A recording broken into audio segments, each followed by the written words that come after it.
Tous les artistes de la péninsule n'adhèrent pas aux élongations et aux lignes serpentines initiées par les artistes romains et florentins de la Bella Maniera. Bien des artistes sont encore attachés à la mimésis et certains refusent presque entièrement la nouvelle esthétique, soit en demeurant fidèles aux formules traditionnelles, soit en réinventant de nouvelles manières, plus naturelles, de représenter l'histoire.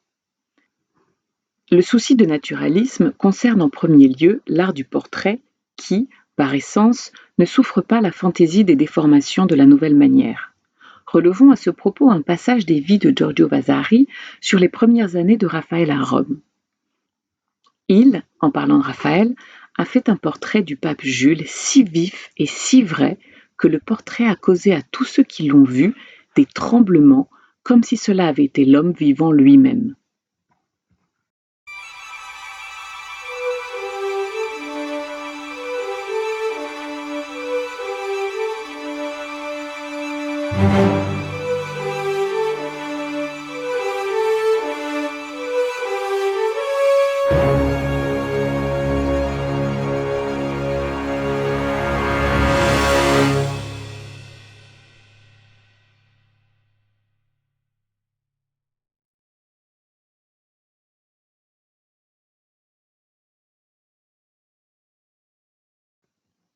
Agnolo di Cosimo, dit le Bronzino, est un peintre florentin formé auprès du Pontormo qui, comme nous l'avons vu dans les épisodes précédents, adopte dans certaines de ses œuvres des déformations propres à la Bella Maniera, comme par exemple dans l'allégorie de l'amour. Or, dans l'art du portrait, des préoccupations différentes guident sa manière. Ce double portrait est commandé à l'artiste vers 1540. Il représente Éléonore de Tolède, fille du vice-roi de Naples, qui avait épousé Côme Ier de Médicis, et leur fils. Le teint de la jeune fille est relativement pâle, selon les critères de beauté de l'époque. Comme la plupart des portraits de Bronzino, les deux personnages, représentés presque en pied, se détachent sur un fond de couleur unique, ici un bleu soutenu. Un habile dégradé et un jeu de lumière créent un effet de halo autour du visage d'Éléonore, comme un rayonnement, lui donnant une apparence princière. Le hiératisme de la posture ainsi que du port de tête des personnages est typique des portraits d'apparat du XVIe siècle.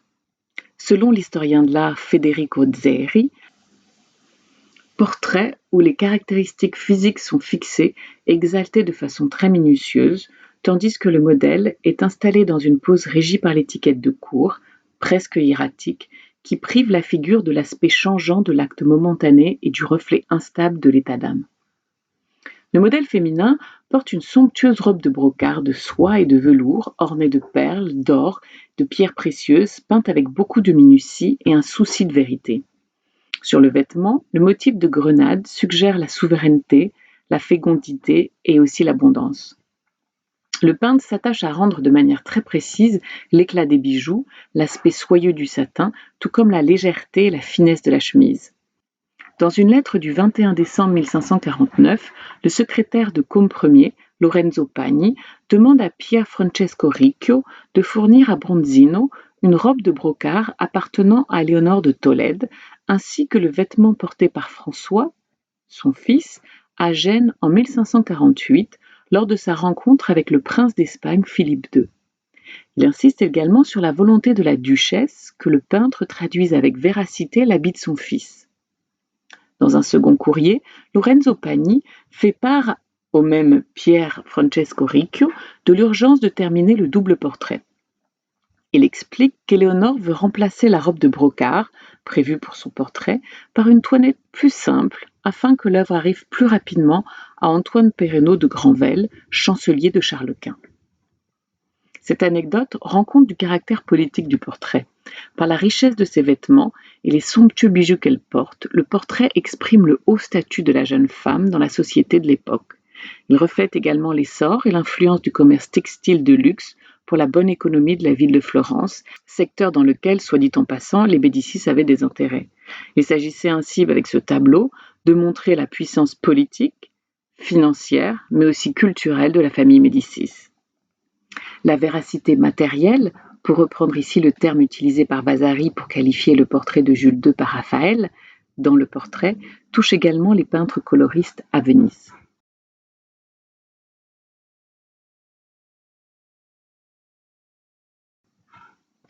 Vasari dit à propos de Titien: il n'y eut pas un seul seigneur de renom, ni un prince, ni une grande dame dont Titien, un excellent spécialiste, ne fixât les traits. Le peintre fait preuve de ses talents notamment dans le portrait de l'écrivain Pierre Larétin, peint vers 1545. L'œuvre arrive à Florence l'année même de son exécution, selon certains comme un don de Larétin à Côme Ier de Médicis. L'homme est représenté de face, mais la tête tournée de trois quarts, à l'aide d'une palette resserrée autour de tons bruns. La position de sa main droite, tenant un pont de son vêtement, se retrouve dans plusieurs portraits de l'artiste, comme dans L'homme aux gants. Larétin se détache sur un fond sombre, une grande intensité dans le regard. Le peintre donne ainsi un sentiment de vie à son portrait, dont nous reparlerons un peu plus tard. La touche rapide et vaporeuse pour peindre la barbe, par contraste, attire l'attention du spectateur sur les traits du visage. En coloriste accompli, Titien attache un soin particulier à rendre les textiles, ici notamment le large manteau de velours rouge cramoisi. Les théoriciens vénitiens de l'époque louent la capacité des peintres coloristes, et surtout Titien, à imiter les différents aspects de la nature. Selon Ludovico Dolce, par exemple, le peintre doit imiter par la couleur tous les aspects de la nature, le moelleux de la chair, les draperies, la soie, l'or, les reflets de l'armure et bien d'autres matières. Selon la position vénitienne, c'était le pouvoir de la couleur qui insufflait la vie aux figures peintes. Dolce prend néanmoins le soin d'insister sur la distinction entre couleur, colore, et colori, colorito. Que personne n'aille s'imaginer que l'efficacité du coloris résulte du choix d'une belle palette avec de belles laques, de beaux azurs, de beaux verts, etc. Ces couleurs ne sont pas moins belles en dehors de toute utilisation. Cette efficacité tient plutôt à la facilité de s'en servir correctement. Le théoricien cherche par là à montrer que le pouvoir du coloris ne tient pas à la beauté matérielle des couleurs. Peut-être s'agit-il ainsi d'une critique implicite à l'égard des peintres florentins de la Bella Maniera, Pontormo ou Michel-Ange. Ses talents et sa grande renommée conduisent Titien à réaliser ce portrait équestre de Charles Quint vers 1547 sur l'ordre de l'empereur ou peut-être de sa sœur Marie de Hongrie. Il célèbre la victoire de la bataille de Mühlberg le 24 avril 1547 dans une pose similaire à celle de la statue de Marc Aurèle au Capitole. Sur le portrait, le cavalier et sa monture sont dans un paysage, arrêtés devant l'Elbe, à l'orée d'une forêt. Le visage de l'empereur est sérieux et impassible. Son regard froid et intense scrute l'horizon. La symbolique politique paraît évidente. La palette chaude est ici resserrée autour de tons bruns, rouges et ocre. On retrouve les mêmes tons rouges dans le ciel crépusculaire, l'habit de parade du cheval, les plumes du casque et l'écharpe. Le peintre montre encore ici ses talents pour représenter les différentes matières. L'armure, le pelage de l'animal, mais aussi la végétation à l'arrière-plan. Une lumière chaude unifie l'ensemble. L'empereur n'adopte pas une pose figée, mais semble comme surgir de la forêt. Titien innove ainsi dans l'art du portrait en y introduisant la notion de mouvement et de dynamisme. Cet effet de vie est en partie dû au coloris. En effet, manipuler les couleurs correctement pour un Vénitien, c'est donner aux figures l'apparence de la vie. Selon Dolce, pour donner vie à un tableau, le premier élément à prendre en considération est le contraste de la lumière et de l'ombre qui permet de créer le volume. Vient ensuite l'imitation de la chair qui doit suggérer la morbidezza, la douceur et la mollesse. Enfin, le peintre doit savoir simuler toutes les matières. Si la couleur confère ainsi le sentiment de vie, toutefois ce n'est pas seulement dans le but d'un naturalisme descriptif, mimétisme, qui se suffirait à lui-même. Selon Dolce, grâce à un coloris réaliste, l'œuvre revêt une apparence de vie qui lui confère une grande puissance affective. La peinture doit remuer les actions et les passions de l'esprit, comme le font les bons poètes et les orateurs, de manière à faire éprouver joie ou agitation au spectateur en fonction du contenu de l'œuvre. Le recours au naturel ne concerne pas seulement l'art du portrait. Peintre vénitien, Jacopo Passano s'est intéressé à la manière moderne des nouveaux artistes arrivés à Venise, comme Salviati, mais aussi aux gravures qui circulaient. Il adopte dans un premier temps les déformations et les étirements des corps, comme dans son Adoration des mages, que nous avons déjà vu dans le précédent épisode.